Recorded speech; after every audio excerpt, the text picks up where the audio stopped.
Hello guys. So ngayon po ang napili natin na mabigyan ng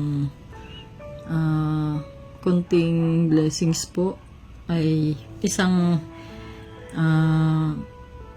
byuda na po na nanay na merong 3 anak.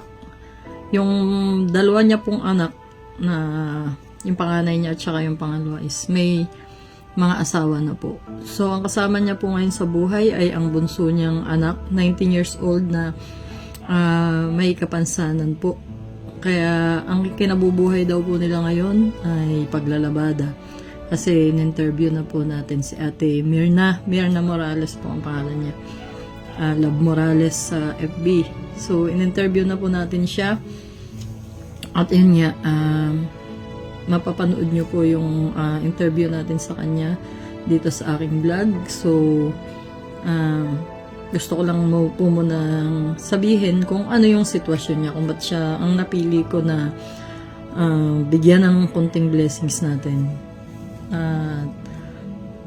Nagpapasalamat ako sa kanya kasi yung suporta niya, binigay niya sa atin, yung pag-share, pagla-like lang niya. Tapos, ayun nga, nung in-interview ko siya, nalaman ko yung sitwasyon niya na sobrang hirap talaga na mawala ang katuwang mo sa buhay. Kasi, ikaw ang magpapasan lahat. Lalo na may kapansanan po yung bunso niyang anak na 19 years old na. Pero alagain pa rin po niya.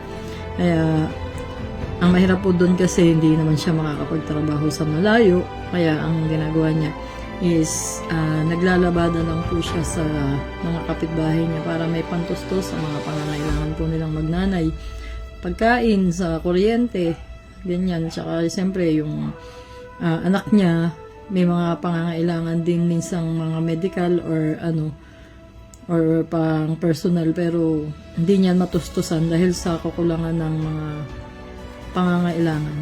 So bali nung araw nga na to, nag-usap kami na sabi niya nga sa akin, naputulan pa daw sila ng kuryente. Kaya talagang dapat ang next vlog ko is pang next week pa. Pero minadali na rin natin siya na matulungan kahit papano kasi alam natin na kailangan ng tao. So hindi na natin siya pinaghintay. Binigay na natin sa kanya yung blessing na ibibigay natin. Kaya so guys, panoorin niyo po yung interview natin sa kanya. Ito po.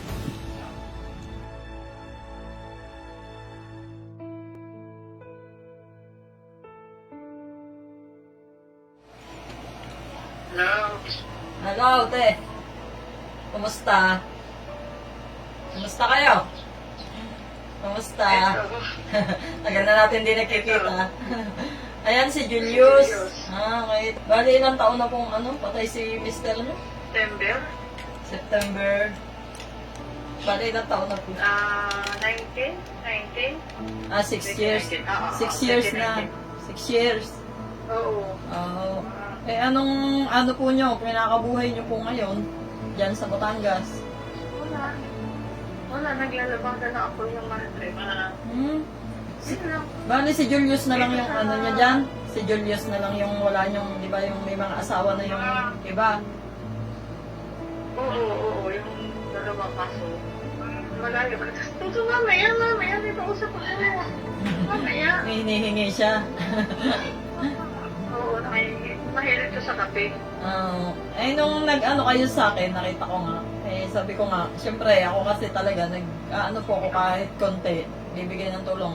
Kasi doon talaga sa deserve talaga. Nakita ko yung sitwasyon nyo, syempre, may anak kayo na, sabihin na natin na parang special po, gano'n.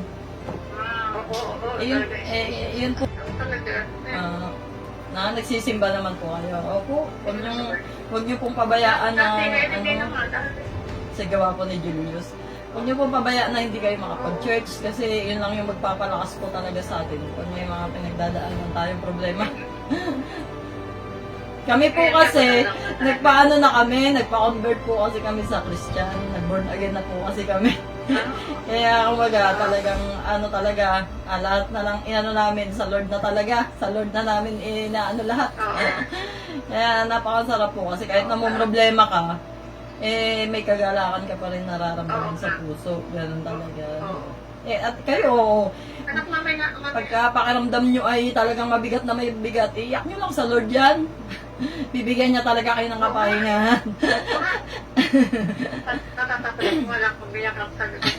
Ba yan? Oo, ganun pa talaga eh. Kaya ano talaga, kailangan natin iiyak yan para mawala yung bigat sa dibdib natin. Pero, kaya rin yan, laban po ulit. Ganun talaga.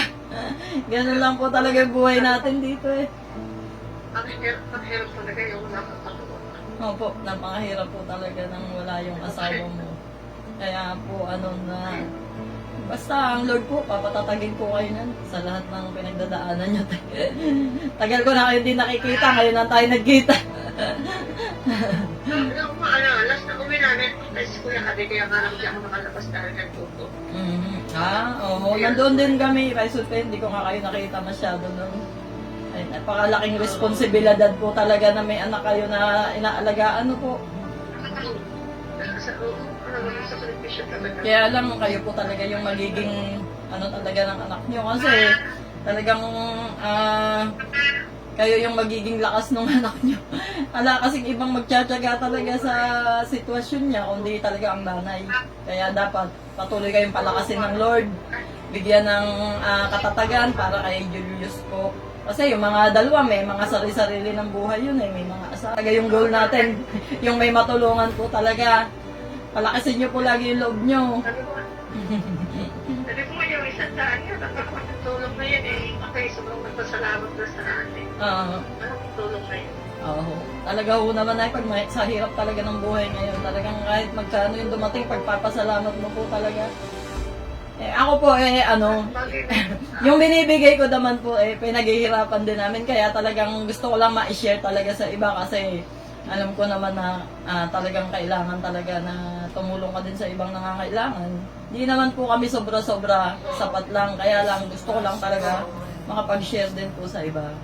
Ayan po. Sana marami ka pang matulungan. Ate, salamat sa inyo. Sama na rin po sa prayer na sana ay lahat ng lahat ng hihingi ng tulong ay matulungan ko. Hindi po ba? Siya, salamat po sa inyo.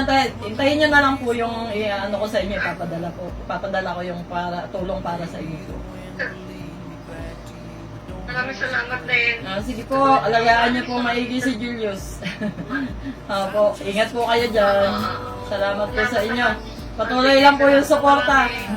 Yung suporta niyo po sa akin, salamat po. Pagpalain po kayo ng Lord. Sige, salamat. Pray lang po lagi. Thank you po. Thank you. Cowboys never stay. So don't try to follow or chase me, 'cause you'll never catch me.